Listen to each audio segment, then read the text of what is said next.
And I just want to welcome everyone here today. And as we were saying earlier, this is really a great time to do this virtually with our wonderful weather here.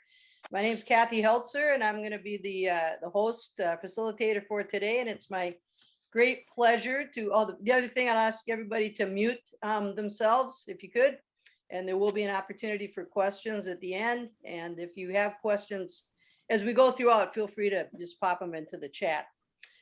Today, it's my great pleasure to introduce to us Kathy Hermes, who's a coordinator for Together for Youth and the Free Teen Health Center at Lutheran Social Services here in Duluth. Together for Youth is a social support group for lesbian, gay, bisexual, transgender, queer, intersex, asexual, two-spirit, and allied youths between the ages of 14 and 20. And Together for Youth is the woven basket for the month of December. So please give generously. The topic of her title is sexual orientation, gender identity, and gender expression. So please welcome Kathy, and I'm going to mute myself and turn it over to you. Thank you, Kathy. My pronouns are she, her, they, them. I'm kind of your average non-binary elder in the East Hillside. In addition to doing the Together for Youth work that Kathy enumerated in the introduction for Lutheran Social Service, also will be soon working on a St. Louis County funded grant to work on COVID vaccination hesitance focused on LGBTQ and BIPOC populations in the county. And Kathy mentioned the Teen Health Center. The primary work we're doing from there right now is HIV testing outreach. And I'm going to hop on a little soapbox here and say a little bit about that before I focus on the LGBTQ youth support issues. I think the last time I spoke to you all, Duluth had an HIV concern situation announced by Minnesota Department of Health. And since that time, it's been proclaimed to be an outbreak, which we need to be attentive to. And also since the last time I spoke to you, we have a syphilis outbreak, and hepatitis A and hepatitis C are also of high concern in the area. And so our HIV testing work is even more important than it has been in the past.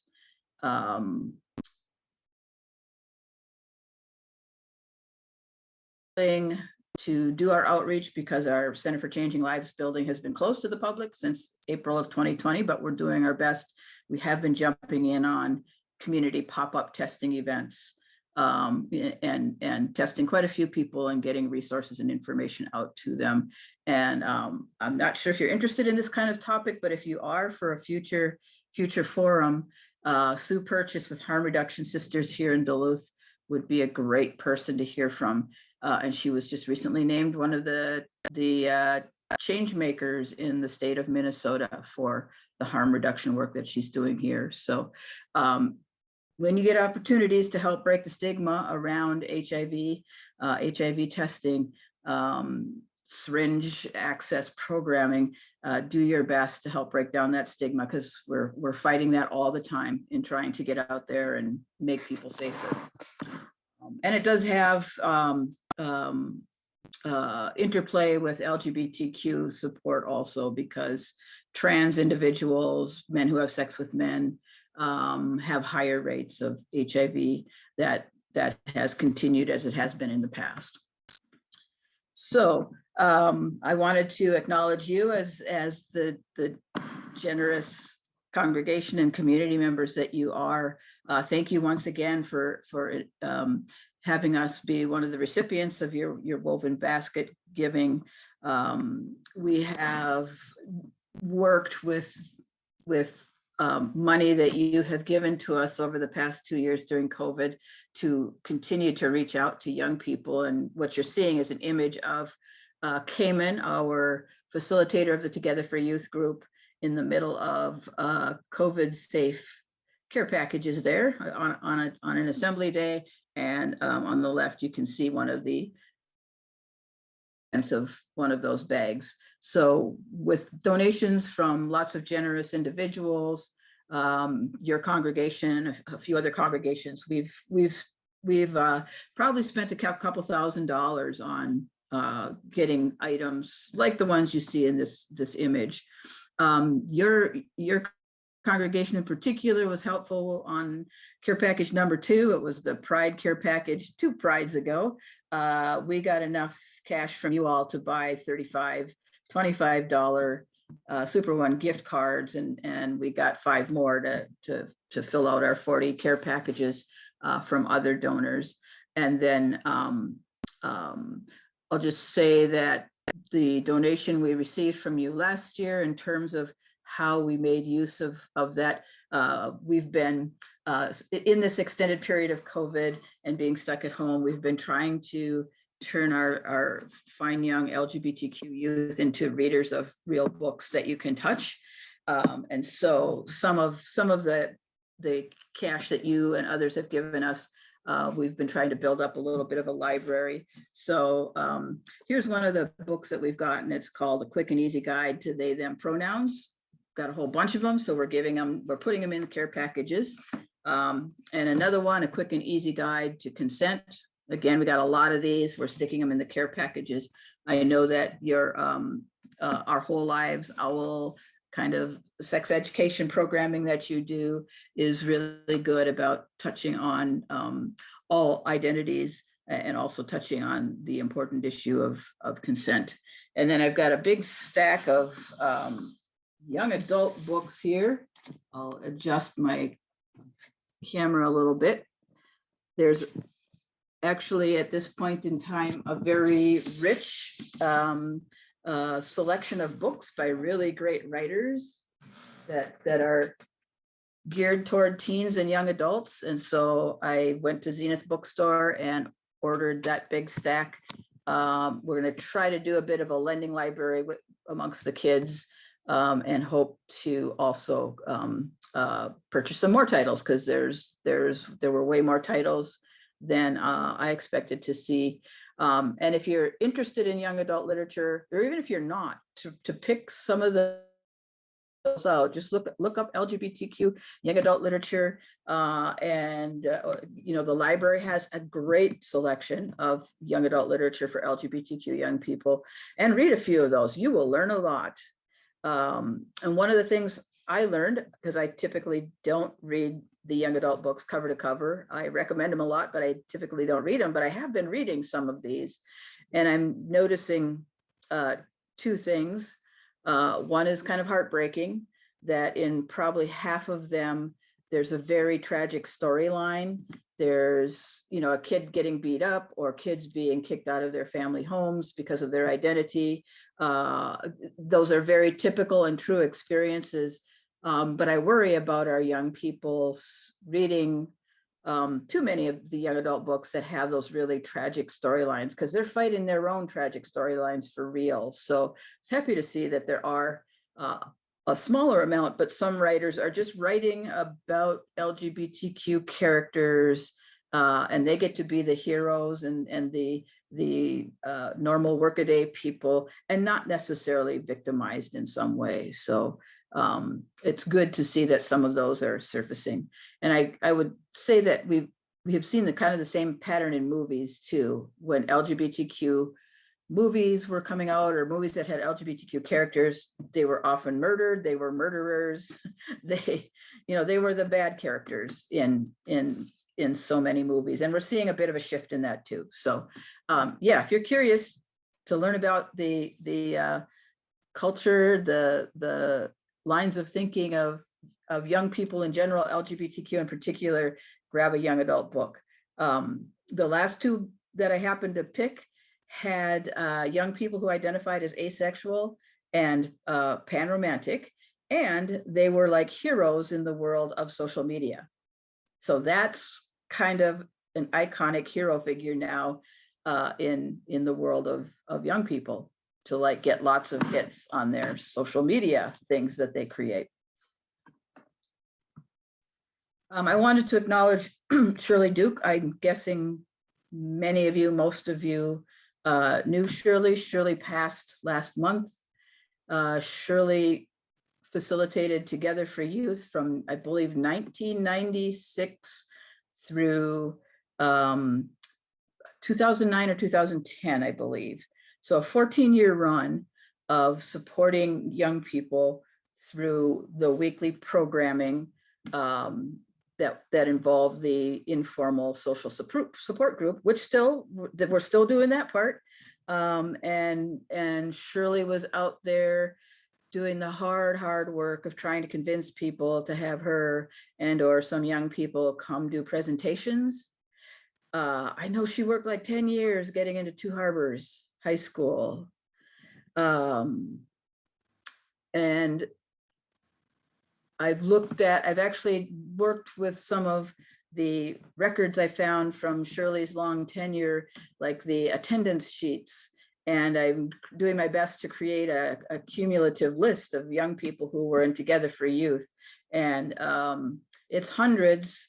For Shirley alone, I'm up to 700. I think I've got some missing months or parts of years. I'll probably find those and I'll be able to add those. And then since then, we've, in terms of direct support through our weekly meetings, we've popped over 1,000.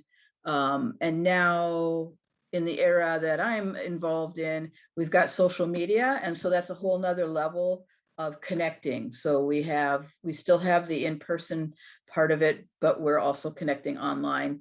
And after Shirley broke a lot of hard ground, trying to get into places to present, we are still doing that. We're probably doing it at a greater pace than Shirley because she helped open some doors and others have opened some doors.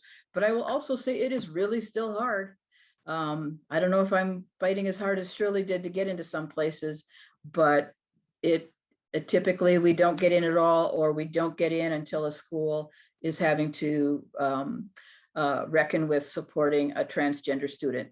And then suddenly they're clamoring and they want the 1 hour presentation that's going to help them support that child during the school year. And I'll share that I did have a flurry of requests to either online present or go to schools this fall as school was opening for that specific reason, because school officials were suddenly faced with an out trans student wanting to just be a student and be safe and do all the things you do when you're in high school in their school, and they panic and suddenly want some quick and easy guidance, and the guidance isn't quick and easy. It's a long haul. So hats off to Shirley for opening those opportunities to get out and talk to community members. I do specifically recall being at least one fundraiser held at your church building that Shirley had orchestrated that involved music and food and silent auction, and I'm sure a few $1,000s of income to put into the coffers for Together for Youth. So thanks to you for all the ways that you supported Shirley back when she was doing the hard work of supporting LGBTQ youth.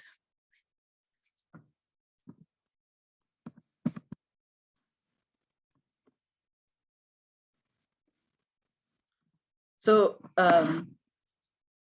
the title of my presentation for this morning is Sexual Orientation, Gender Identity, and Gender Expression, Fluid, Unique, and Fully Independent. And so that's kind of LGBTQ 101 stuff.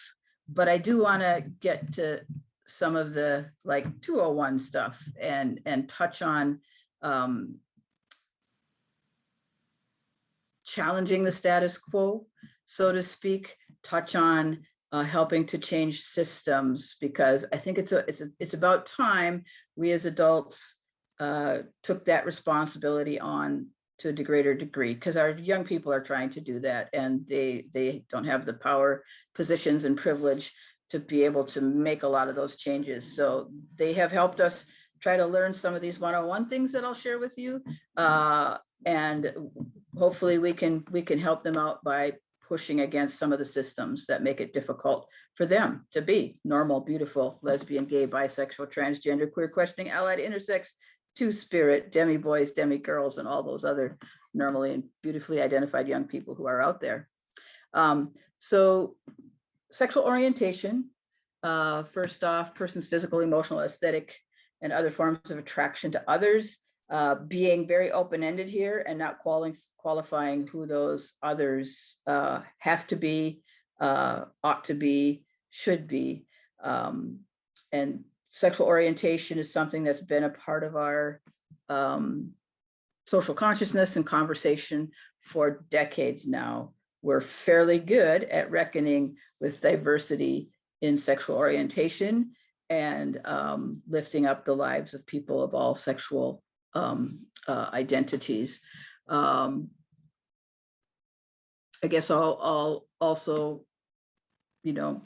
put the qualifier on there that although we've got many loving, curious, willing to learn, supportive people out there, there's a lot of hate and confusion and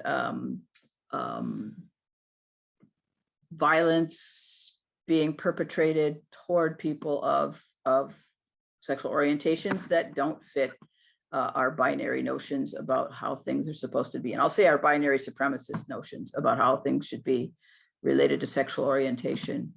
So here's just a few of the sexual orientations that young people have learned about and understand and self-identified around.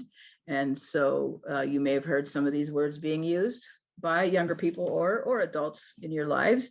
And the words here are accompanied by the flags that are associated with those sexual identities.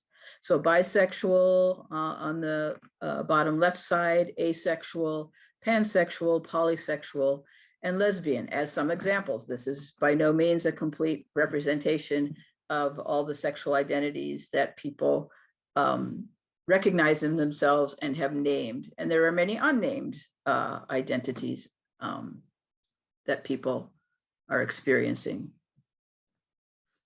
So just in working with Together for Youth, young people, pansexual is probably the sexual orientation I hear most frequently coming from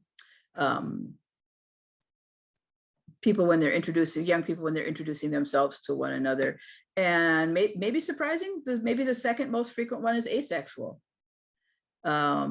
Asexual identity is often tagged along with panromantic.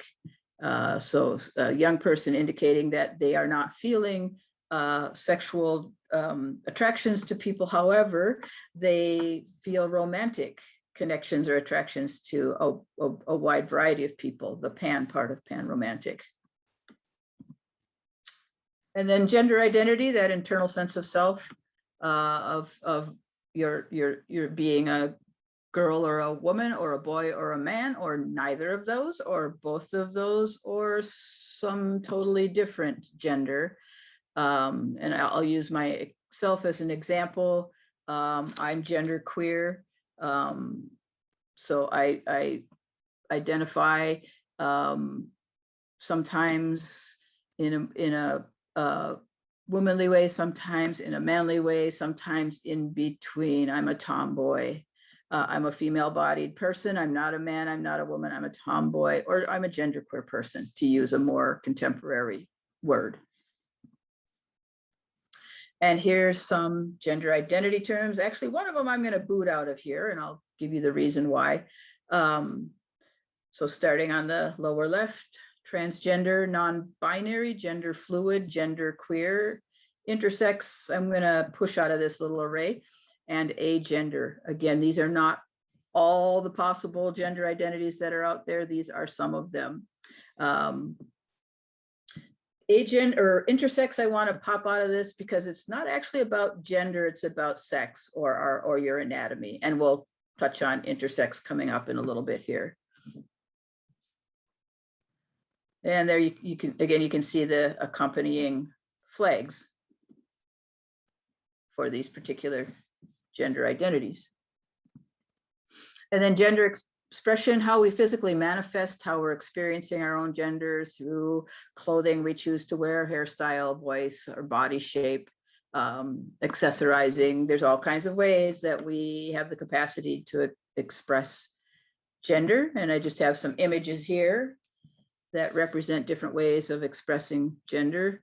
The lower left, we get the binary choices, masculinity and femininity, and then you see some gender queerness or androgyny represented in the other two photos. And again, there's so many ways to express gender, and it doesn't have to align with your gender identity. You can drag away from your own gender identity and express in a different way. The issue of uniqueness relative to sexual orientation and gender identity and gender expression, how we experience ourselves, how we express ourselves, depending upon how safe it is for us to do so. It's unique, just like we're all unique in so many ways. We are unique in the ways that our sexual orientation, our gender identity, and gender expression are experienced by us, the types of information we take in, the degree of safe freedom that we have to fully express that, or the degree to which we sometimes exist from closets and express in the ways that our closets allow us to. The reminder that sexual orientation, gender identity, and gender expression are fluid. That is natural and normal. Perhaps you see that in yourselves. I certainly see it in myself, in particular relative to gender identity and expression. One of the kind of confounding issues that I encounter when I'm talking to parents of young people is that their child will move too swiftly in the minds of the parents from one identity to another. I'll give you the example of a communication I received this week. Someone who's supporting their child, and the child is quite young, and they have identified as lesbian, and then they've identified as bisexual, and then they identified as non-binary, and now they're currently identifying as transgender, and on the side they're practicing witchcraft. And so this parent wants to know, what do we do? And it's the answer, of course, is complex, and I have like 20 questions I want to ask first before I try to formulate an answer. But my quick, easy, kind of universal answer is well, make sure that little LGBTQ, which wherever they land on the spectrum today, gets fed, and that you keep them warm and you give them some time to recreate. Just love that kid up and be patient and you know, learn as they are learning about themselves. Try not to deny any portions of their identity, as long as they're not harming themselves or they're not harming others in the process of trying to learn about themselves and express themselves. Do your, you know, as parents, as other caring adults, do your best to let that happen. And again, I'm going to throw out that qualifier. It may be safe within the confines of your home, the space that you control.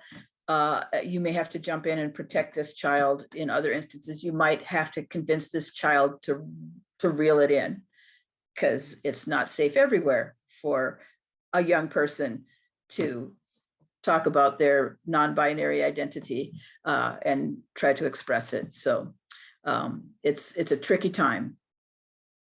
But yeah, for the most part, whatever identity someone is recognizing in themselves, exploring, trying to express, make room for that to happen. Support them in the ways that you would support anybody else. And then the issue of independence, sexual orientation, sexual identity, or gender identity and gender expression are discrete human characteristics. They are not linked to each other in any way. There are thousands of combinations of ways that sexual orientation, gender identity, and gender expression can be displayed in an individual.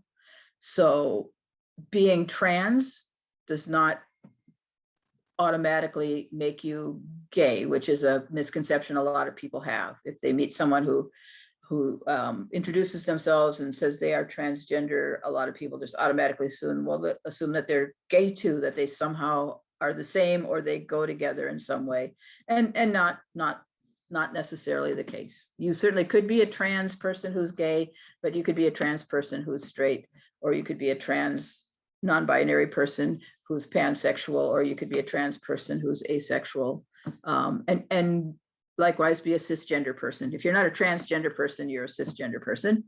You could be a cisgender person who's straight or gay or pansexual or asexual, or any other of a number of identities.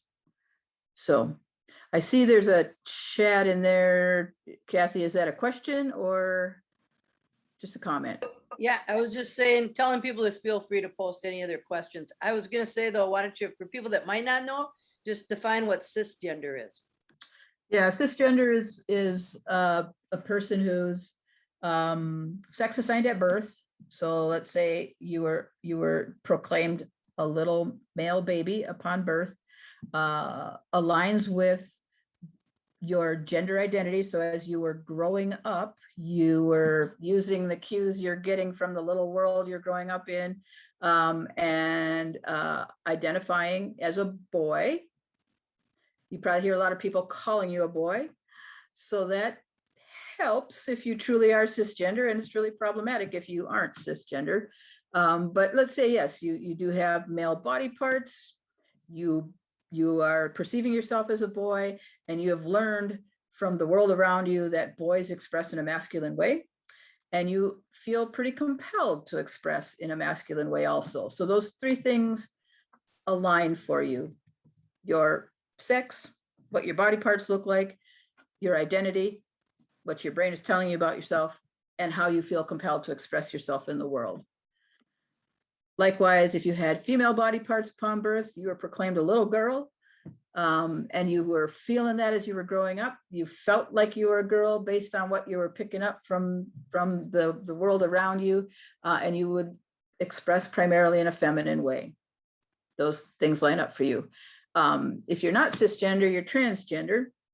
So if you were that little baby who was proclaimed a boy because you had male body parts, but you aren't a boy, your brain is telling you, you're not giving you information that's fulfilling that little prophecy for boyness as you grow up, and you are gravitating more toward those feminine activities, ways of expressing as you grow up, then you don't get that alignment, and we use transgender to describe those individuals as normal and beautiful as cisgender people. And if we're going to accept binary, the world of binary labeling and binary supremacy too, then you have to fall in either that camp of being cisgender woman or man, or a transgender woman or man. But we're leaving out people like me. I'm non-binary transgender. Gender queerness is non-binary transgender. So if we open up our minds and hearts to non-binary folks, we'll recognize all those non-binary trans identities too. But if we stick with the binary model, about 98%, at least many studies suggest that 98% of the people out there would identify as cisgender.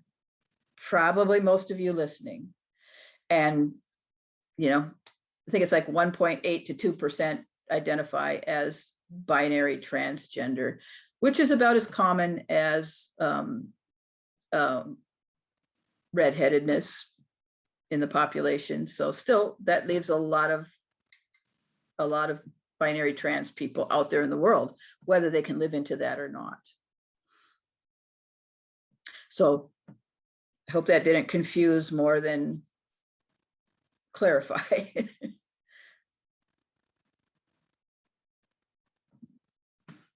Okay, so here's where I'm going to jump into jump away from the 101 stuff and try to pull up some of the 201 stuff. And I rarely do this with audiences, because most audiences are still like really needing the 101, like their heads are spinning terribly just getting the 101. But because I've talked to you before, because I know your legacy of doing social justice work, I know you're good troublemakers, I figured it's going to be okay to talk about kind of the 201 level stuff, pushing against the binary systems that define us so heavily. And so I'm going to make reference to myself as I look at these three phrases here. And I'm going to admit to being all three of those.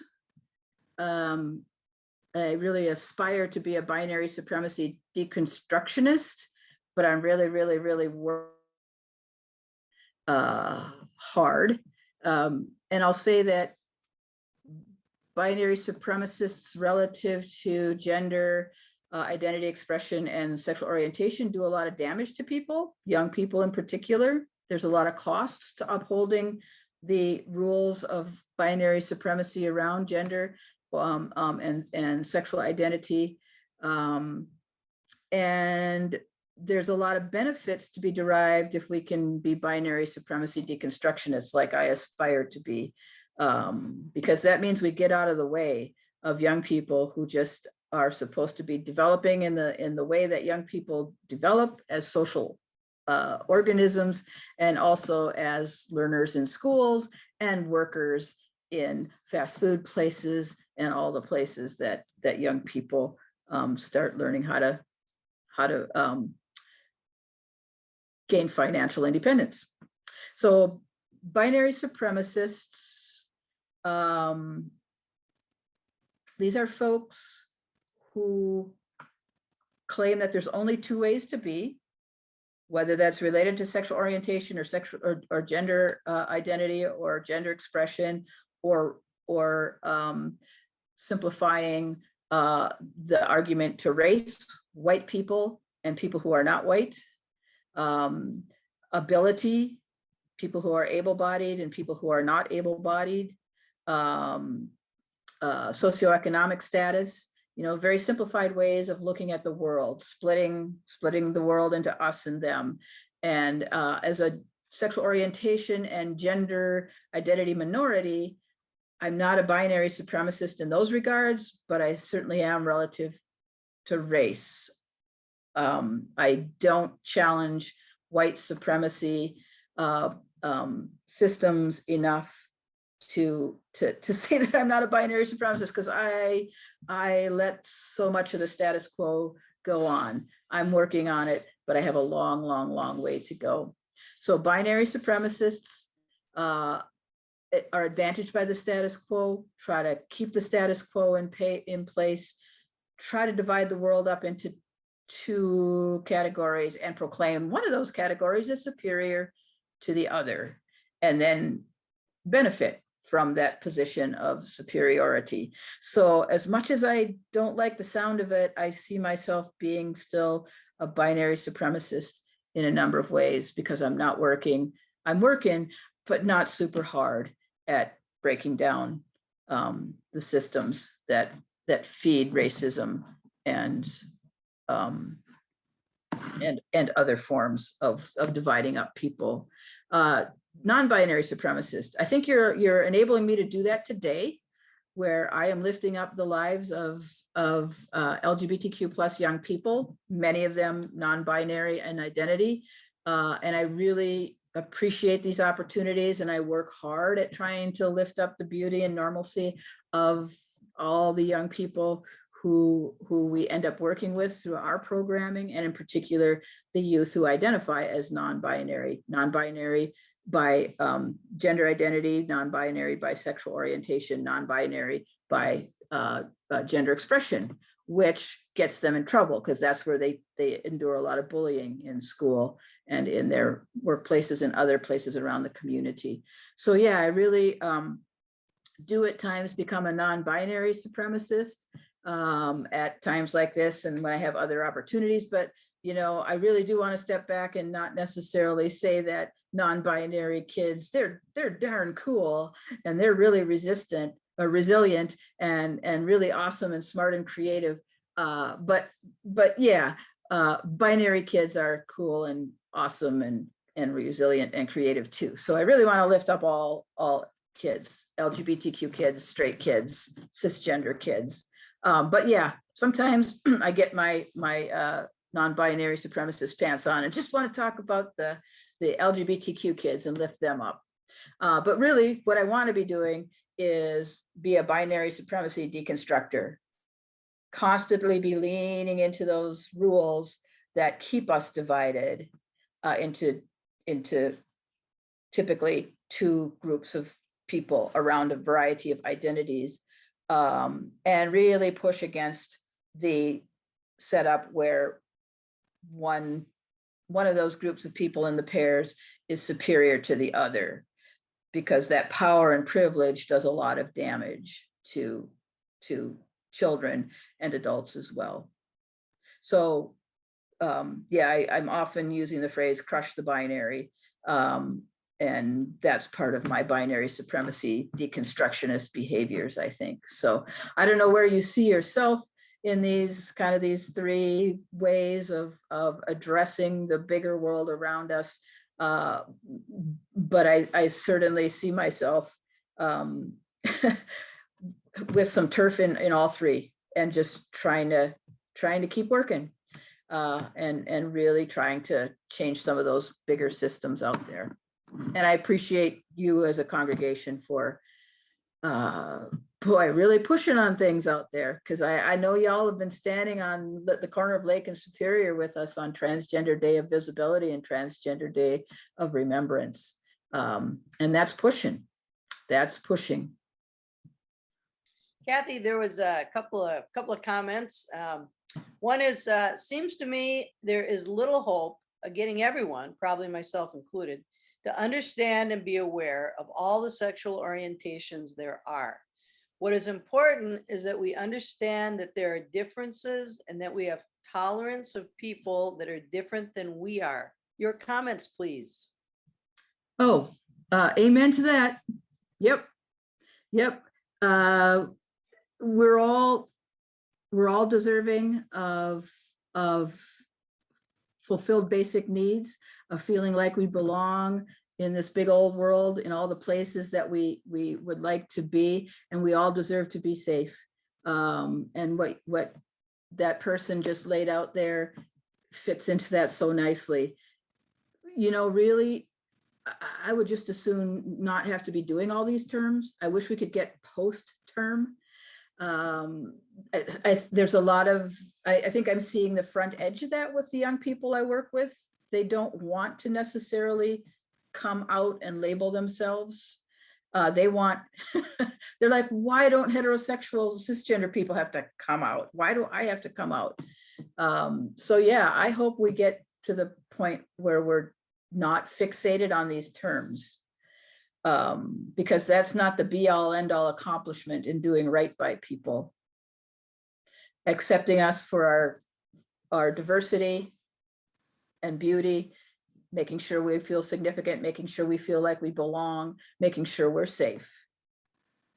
And then we're doing some fantastic work. And then all kinds of icky stuff like binary supremacy could kind of crumble to the wayside. But yeah, what I'll say is the terminology is important to people as they're coming out, especially in rural areas like where we are, where you don't see representations of yourself. It's less important now because of social media, but it is still important. And then I'm also going to say it's very important to call out these descriptive words for people of different identities at a time when erasure is active. Erasure is very active at this time. So we need to keep calling out the that politicians,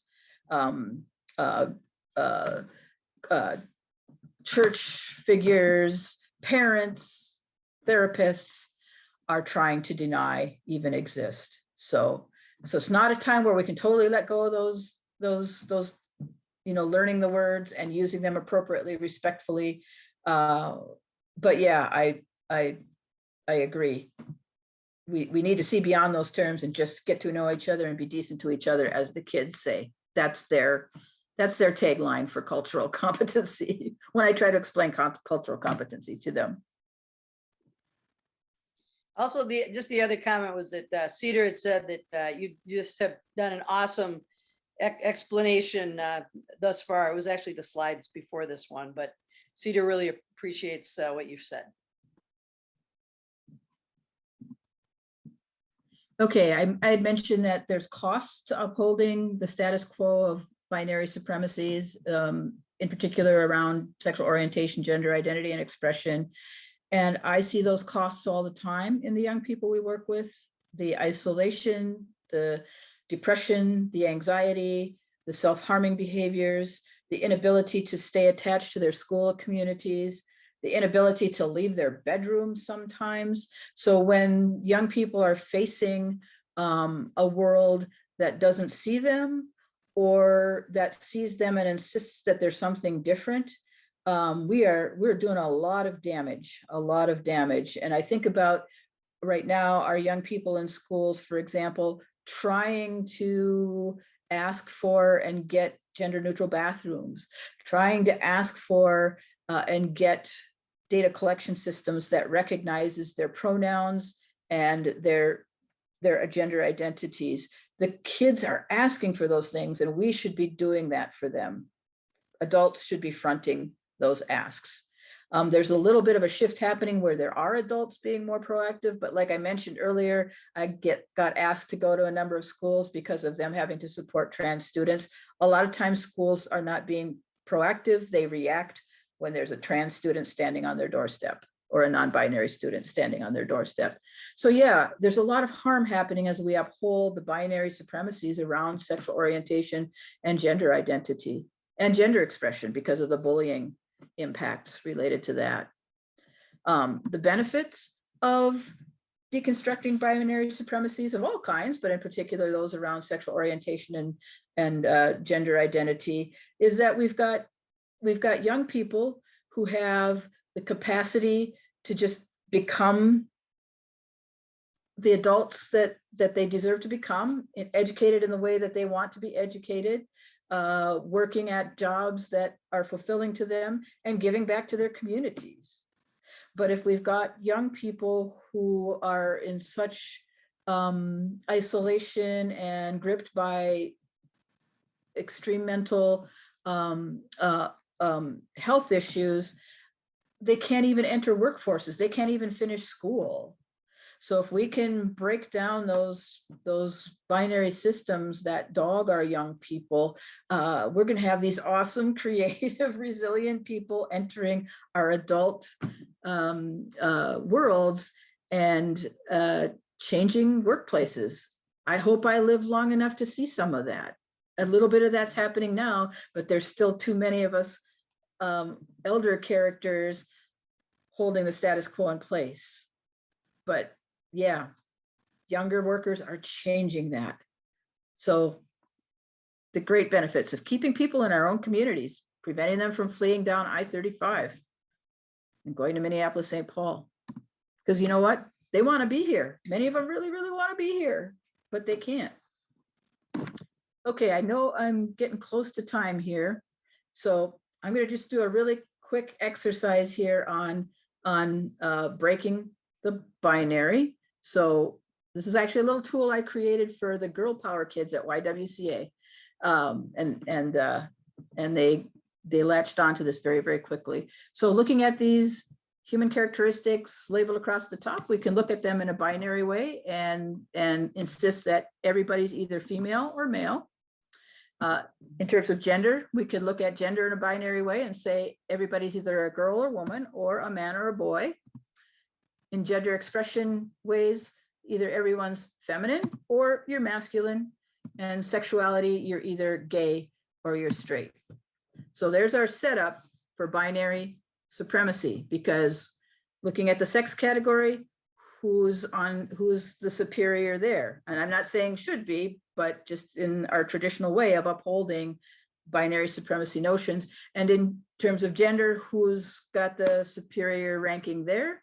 In terms of gender expression, who's got the superior ranking there? And in terms of sexuality, who's got the superior ranking there? So what that does is it keeps this setup here keeps non-binary people invisible. So we can't even begin to help serve them if we don't even admit that they exist. So we're going to add some non-binary options. So there are many intersex people out there. There are about 36 medically recognized intersex conditions. Again, about 2% of the population is intersex, and they should be recognized and served adequately in all settings. In terms of genderqueer people, in terms of gender expression, gender fluid people, and these are not the only non-binary possibilities. These are just single examples. And in terms of sexuality, pansexual people.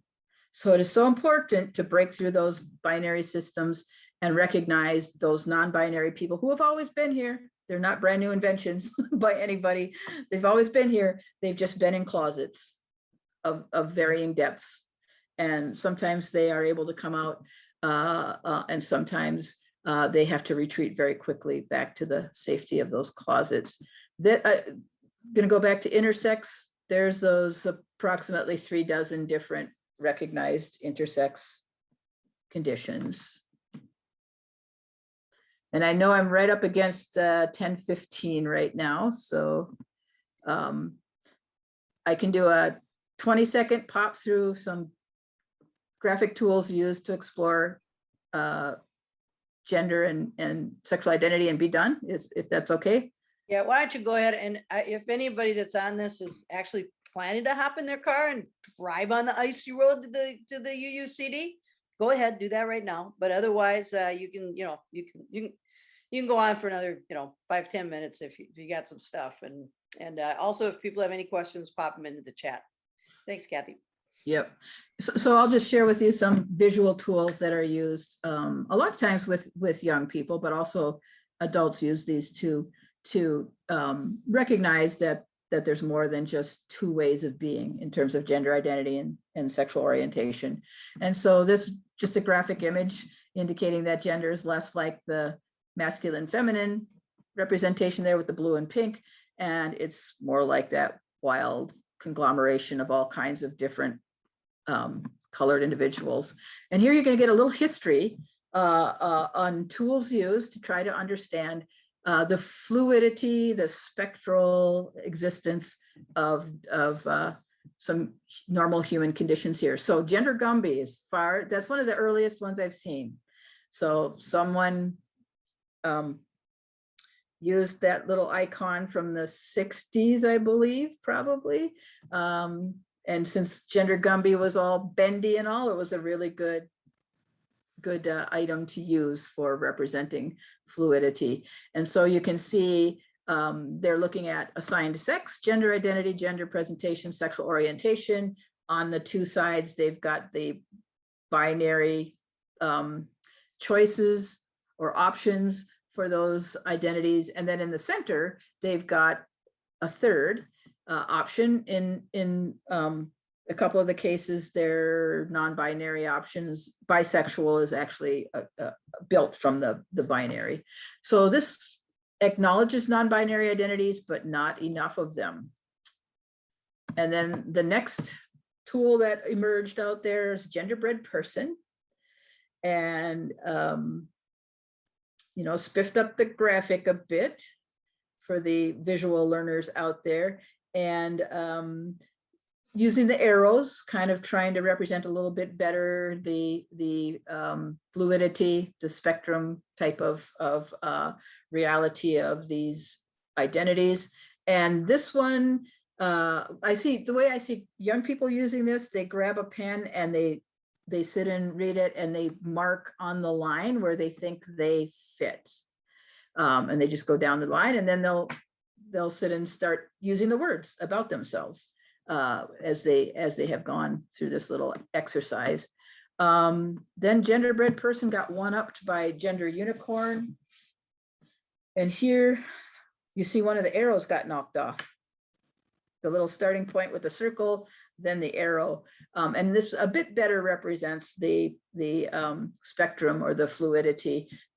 Having the arrows on each end still kind of kept the kind of polar, the binary way of looking at identity. And this kind of shoots us off into infinity. So a little bit better representation. And gender unicorn got one-upped by the gender elephant. The gender elephant is just like the gender unicorn with the exception of the way that they represent sex assigned at birth. It's done a little bit differently here. And then you can get mathematical about it and try to chart yourself on these graphing lines. And so if I used myself as an example, using the horizontal line first, low level of feminine traits versus high level of feminine traits. Well, I have a fair amount of feminine traits that I comfortably exhibit. So I'm going to be over on this side.